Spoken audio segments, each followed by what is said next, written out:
Oi, meus amigos aqui do canal Crescer em Deus.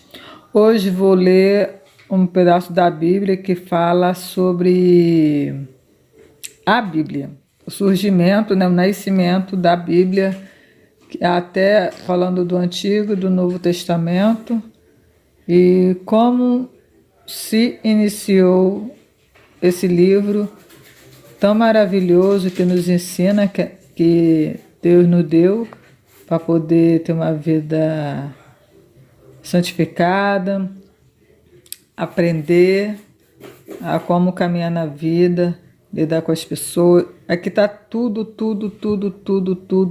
que você imaginar na Bíblia está te ensinando. Basta ler e aprender tudo que nosso Senhor nos passa nesse livro tão sagrado e tão maravilhoso. Vamos lá à leitura?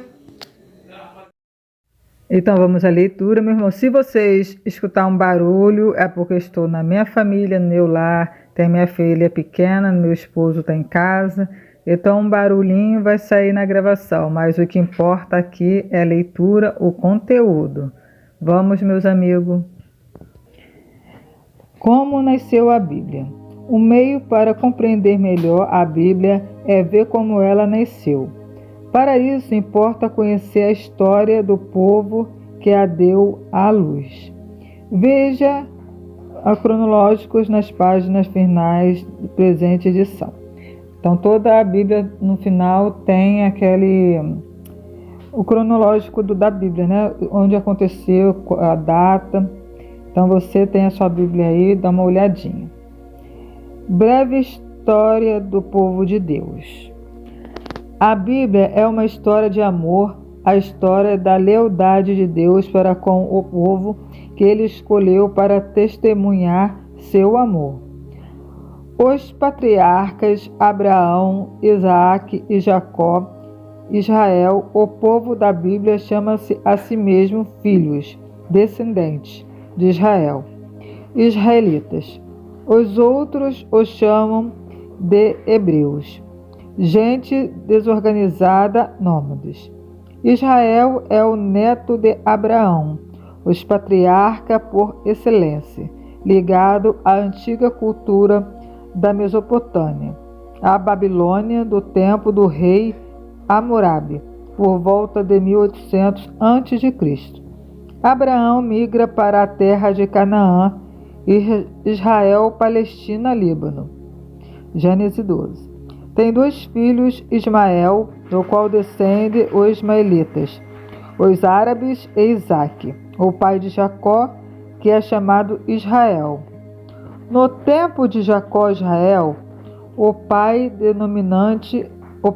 denominante é o Egito. Para lá se dirigem no momento de carestia os 12 filhos de Jacó, José e seus irmãos. E lá também que, depois da morte de José, vão conhecer a escravidão. Êxodo 1, versículo 5. Israel, antigo Moisés e o Êxodo. A história do Israel antigo começa com Moisés e o Êxodo, graças ao líder Moisés. E com a ajuda de Deus, os filhos de Israel são libertados da escravidão, atravessando o Mar Vermelho, ou dos Jucos, no qual o faraó do Egito e suas tropas afundam. Essa libertação significa que ele já não deve obediência ao faraó, mas sim àquele que os libertou do Egito, Deus. Moisés estabelece uma aliança, um pacto entre o Senhor como soberano e o povo do Senhor como vassalo, para procederem conforme essa aliança. Moisés dá ao povo a lei, Torá.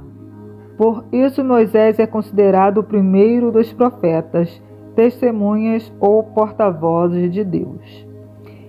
Essa aliança implica liberdade em relação a todos os outros senhores, também na terra prometida, Canaã, onde naquele tempo os vassalos locais roubavam o povo para pagar tributos ao faraó. O povo de Deus é um povo livre. Josué e os juízes, depois da morte de Moisés, Josué introduz o povo na terra prometida e lidera a tomada de posse dessas heranças, renovando a aliança com o Senhor. As 12 tribos, conforme o número de filhos de Jacó e Israel, se estabelecem em ambas as margens do rio Jordão. São governadas por líderes locais, chamados juízes, que procedem os conselhos dos anciões. Em tempos de ameaça dos povos de Canaã e de outros estranhos, algum juiz pode reunir as diversas tribos para se defenderem. É o que faz a juíza Débora. Os primeiros reis, Saul, Davi e Salomão, quando esse método de defesa se mostra fraco, sobretudo contra os fortemente armados filisteus, o povo pede ao juiz e profeta Samuel um rei que tenha um exército permanente, mas que por isso também cobrará tributos. Os primeiros reis das 10 tribos do norte é Saul. Depois dele vem Davi, mais ou menos 1000 a.C., que governa sobre o norte, Israel, e o sul, Judá. Seu sucessor, Salomão, constrói o templo de Jerusalém. Reina com muito luxo e muito impostos. Por isso, na sua morte, as tribos do norte separaram-se do sul. O reino dividido, o reino do norte, Israel, os assírios. O primeiro rei do norte é o rebelde Jeroboão. Primeiro, um dos seus sucessores, Anri, constrói Samaria como nova capital. Seu filho Acabe lhe sucede no trono. No tempo deles atuam os profetas Elias, Eliseu e Miqueias de Genla. Outro sucessor, Jeroboão II, é contemporâneo dos profetas.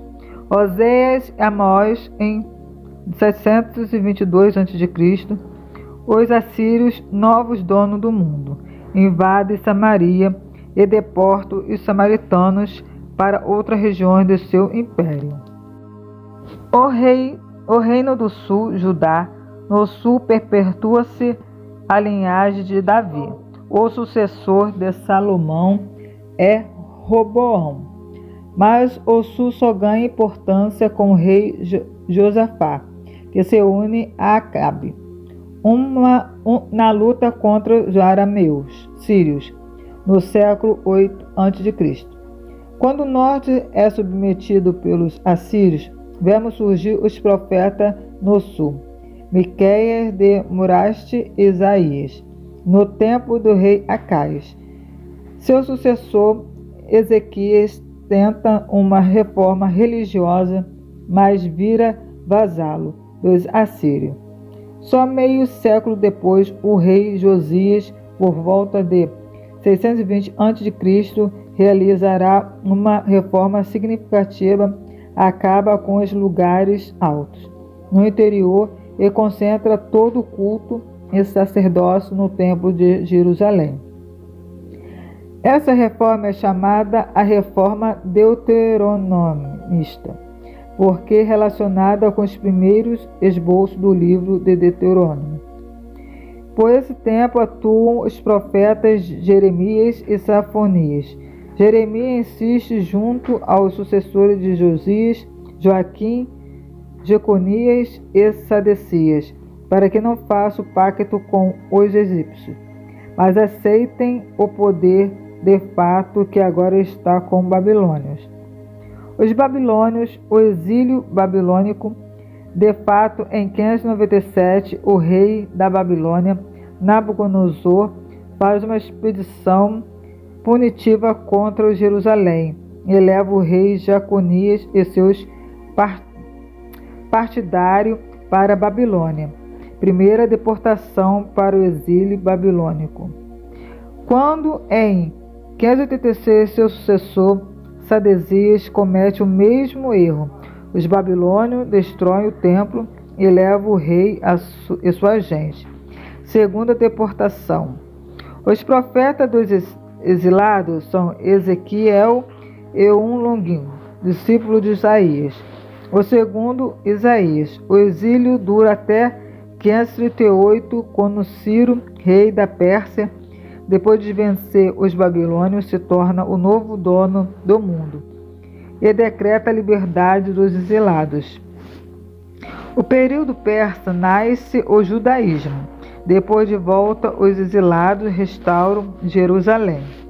Os profetas da restauração são um outro longuinho, discípulo de Isaías, o terceiro Isaías, Ageu e Zacarias, os quais apoiam a reconstrução do templo. O segundo templo, construído pelo sumo sacerdote Josué e pelo governador Zorobabel. Zorobabel é descendente de Davi, mas não pode ser rei, pois a autoridade real é exercida pelo rei da Pérsia. O povo não é totalmente livre no nível da comunidade. É governado pelo sacerdote do templo. Sua referência de unidade está em Judá, Jerusalém. Por isso, este período é chamado o judaísmo, nos séculos V e IV a.C. O governador Neemias e o escriba sacerdote Esdras consolidam a organização do povo em Jerusalém.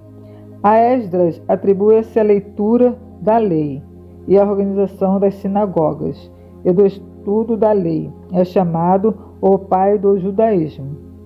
O judaísmo no helenismo, por volta de 330 a.C., Alexandre Magno, o grego, conquista o Império Persa, inclusive Judá. Assim começa a helenismo, heleno igual a grego. Depois da morte de Alexandre, em 326, seu reino é dividido durante o terceiro século a.C. Judá vive sob o poder dos sucessores de Alexandre do Egito. Os samaritanos, que no templo dos persas obedeciam a Jerusalém, agora separaram-se dos judeus. Por outro lado, muitos judeus se instalam na magnífica metrópole Alexandre do Egito, onde, por volta de 250, começa a traduzir a Bíblia para o grego. No segundo século, os reis helenistas da Síria abocanham Judá e em 167 a.C., o rei Antíoco Epífanes profana o templo. Isso provoca a resistência armada de Judá, Macabeu e seus irmãos, a luta dos Macabeus. Em 164, Judas Macabeu reconquista e recomeça o templo.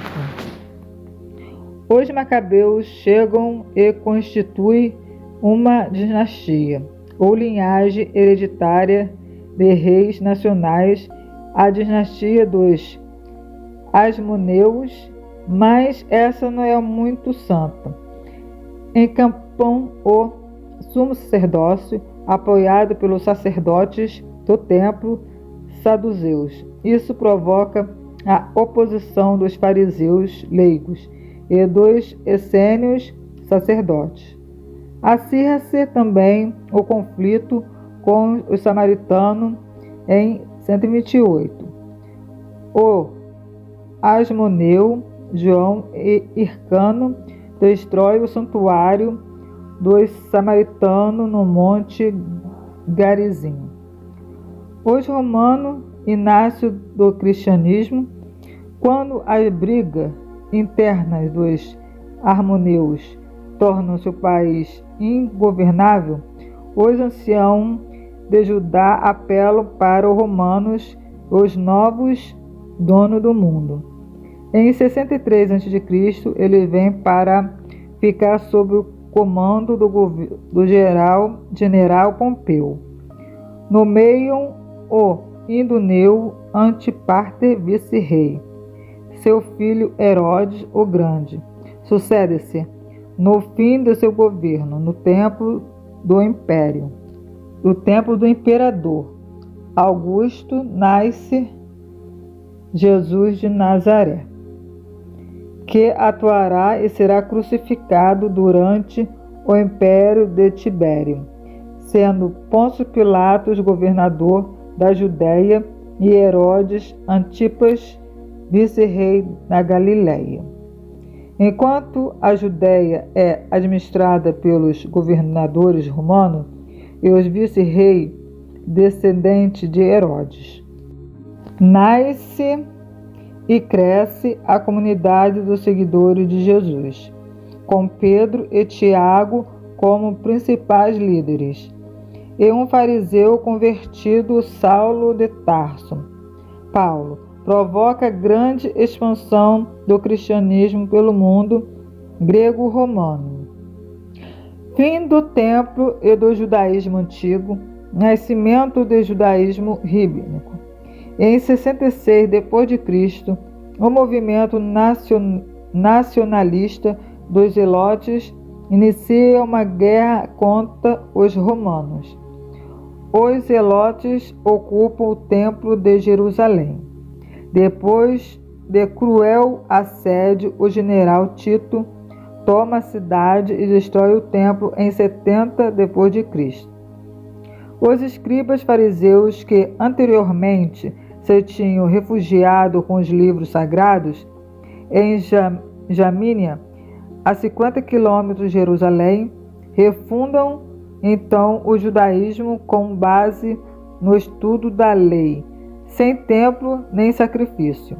O judaísmo formativo presidido pelo rabino, do qual deriva o judaísmo que conhecemos hoje.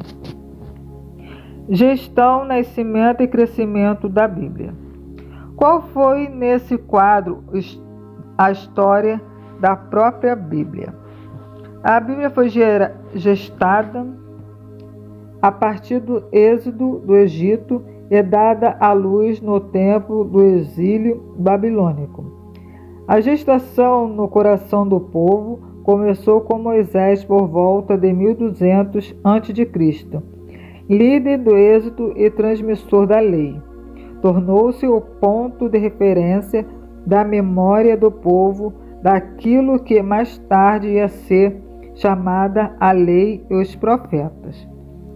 O nascimento da Bíblia situa-se logo depois do exílio babilônico, por volta de 450 a.C. Naquela circunstância, os judeus, tanto exilados como remanescentes, consignaram em forma de livro sua memória de povo eleito por Deus.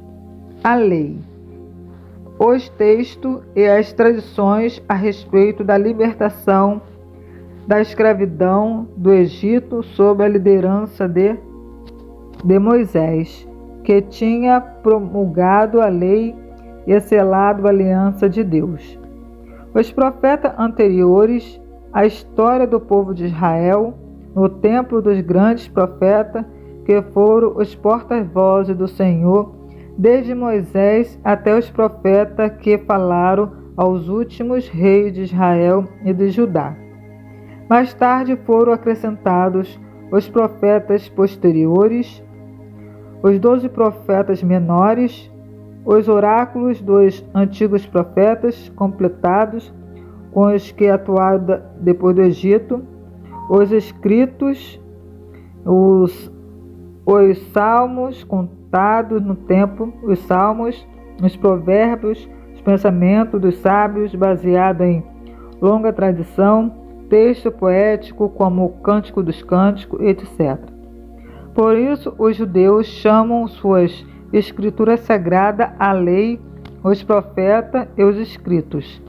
Os cristãos chamam esse conjunto o primeiro, o Antigo Testamento, pois está centrado na aliança de Deus com Moisés e Israel. Testamento igual aliança.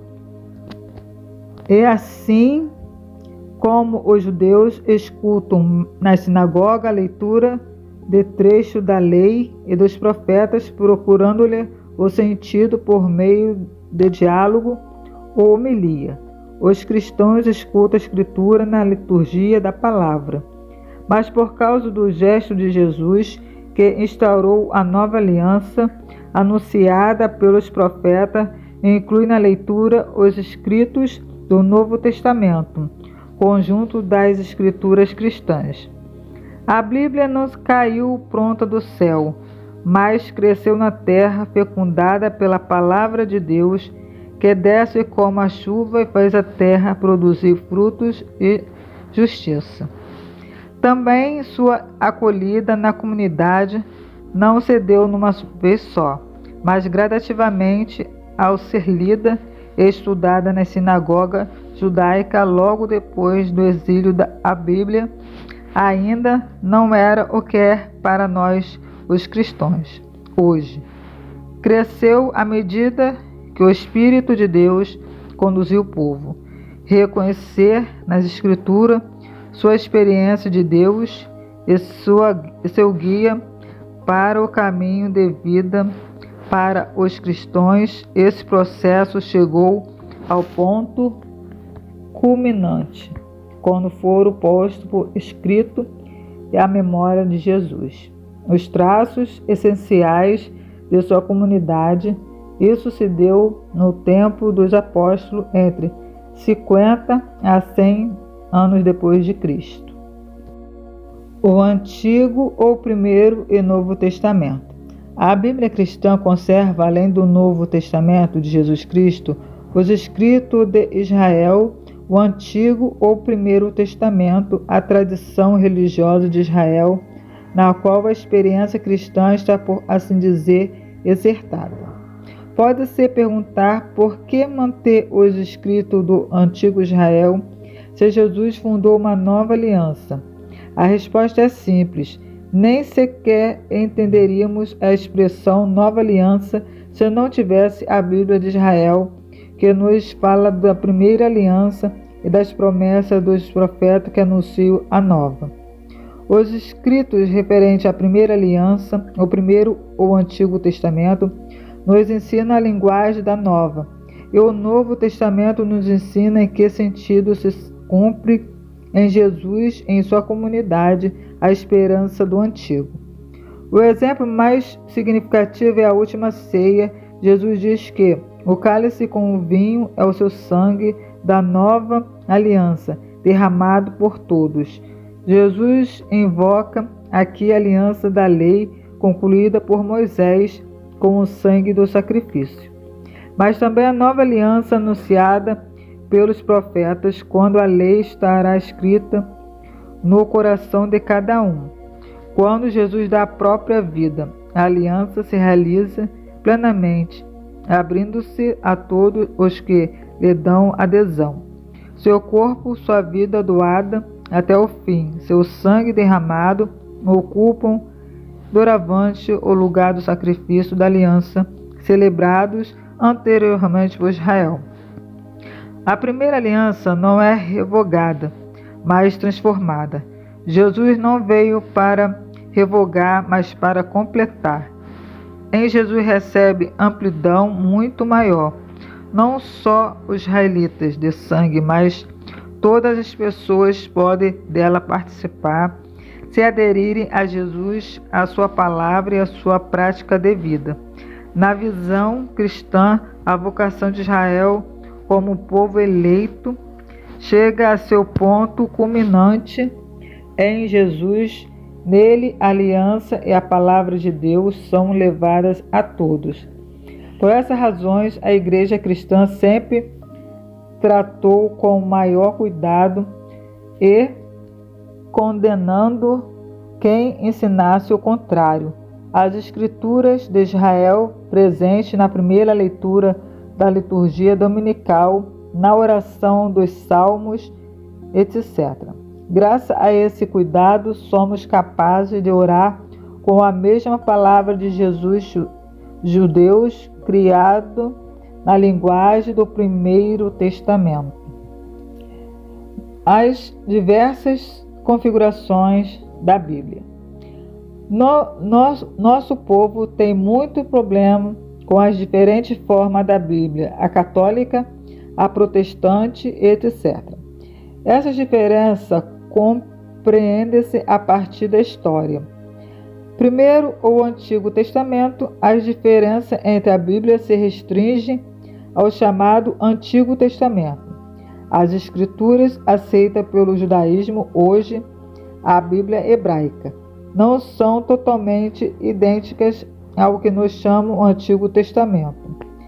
Às vésperas do nascimento de Jesus, o judaísmo transmitia sua escritura quer na língua original no hebraico, quer em tradução grega, porque o grego era linguagem internacional e muitos judeus viviam no exterior, a diáspora. A tradução grega foi iniciada pelo ano 250 a.C. em Alexandria, do Egito, grande centro de cultura helenista grega, onde viviam muitos judeus. É chamada de Septuaginta, ou Bíblia dos 70, por ter sido atribuída a 70 escribas, número simbólico. Ora, a tradução grega inclui alguns livros a mais que a Bíblia hebraica. Os primeiros cristãos, muitos deles judeus de língua grega, liam o Antigo Testamento na forma grega, mas os judeus não cristãos, talvez por reação, valorizaram a forma hebraica, com o cânon mais restrito. Os cristãos adotaram a lista ampla, a da Bíblia grega, mesmo quando São Jerônimo traduziu diretamente do hebraico os livros escritos nessa linguagem. Por isso, o cânon cristão contém para o Antigo Testamento 7 livros a mais que a Bíblia hebraica, chamada Deuterocanônicos, incluindo no cânon. No segundo momento, os protestantes os chamam de apócrifos. Mais tarde, por volta de 1500, 1600 depois de Cristo, os reformadores protestantes Lutero criaram traduções em línguas modernas. Por esses fins, voltaram ao original hebraico e adotaram, quanto aos livros do Antigo Testamento, a lista restrita hebraica, enquanto os católicos continuaram com a lista ampla, a grega. Seja lembrado, contudo, que Lutero guardou os livros da lista ampla como anexo da sua edição da Bíblia. Por essa razão, existem diversas configurações da Bíblia do Antigo Testamento. A Bíblia hebraica, cânon restrito, a Septuaginta, cânon ampla, a Bíblia cristã na forma adotada pela Igreja Católica e pelas igrejas orientais, a Igreja Ortodoxa, cânon ampla incluindo o Deuteronômio, mais o NT. A Bíblia cristã de forma das igrejas protestantes, a leitura cristã da Bíblia hoje. Nós cristãos lemos a Bíblia não por curiosidade, mas para expor nossa vida à luz de Cristo. A Bíblia nos permite conhecer melhor o pano de fundo sobre o qual se destaca Jesus de Nazaré, o Antigo Testamento e o efeito que ele produziu naqueles que o conheceram e seguiram o Novo Testamento. Por isso, a pergunta que deve precedir a leitura cristã da Bíblia é esta: que luz esse Jesus da Bíblia projeta sobre a minha vida aqui e agora? Como fica a minha vida e a sua luz? Como posso com ele repetir os salmos do povo de Israel? Que significa a minha vida profissional ou familiar à luz das bem-aventuranças? Que significa para mim a sua cruz redentora? E não só para mim, mas para aqueles que comigo constituem a sociedade humana e a comunidade de fé.